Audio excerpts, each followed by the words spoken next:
Es arī gribēju ļoti aust, jo es redzēju, cik tās stēles ir liels un cik mamma pievilka cilvēkus, kas gribēja pie viņas nākt ciemos. Mums bieži nāca ciemos cilvēki, kas gribēja pirkt spilvenus, sēdziņas, sienas segas. Mammai vienmēr bija visādi pasūtījumi. Un tā kā mūsu mājās vienmēr bija katru mēnesi kāds nāca ar kaut kādām prasībām, un tad mamma vienmēr izņēma no pūra lādes visus audumu paraugus, un kas bija, un tā kā es nevarēju aust. Tas bija jādara vienkārši, kad mamma to darīja.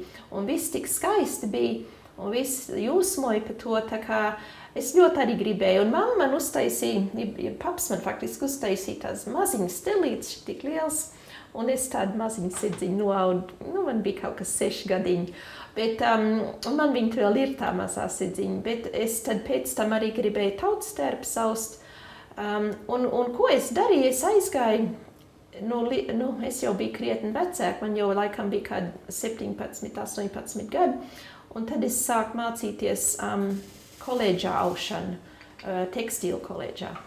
Un kopš es esmu audus un kaut ko interesējusies par aušanu pati, viss ir veicies sakarā ar aušanu. Varbūt ne ar visiem citiem darbiem nevienmēr, bet viss, kas ar aušanu ir saistījies, jo es arī dabūju darbu vienā Valdorfas skolā, kā aušanas skolotāja. Iedomājies, kur varētu labāk strādāt skolā kā aušanas skolotāji. Austrālijā taču nedzirdēt, un tad es sarakstīju to grāmatu, un to es arī angliski, un to es arī lietoju kā vielu maniem skolniekiem vidusskolā, kas bija perfekti, un viss tas tā veicās. Un tāpēc es domāju, ka mamma atstāja īpaši kaut ko, ne tikai to materiālo, bet to garīgo. Tā kā es domāju, mamma skatās no debesīm un redz vēl joprojām.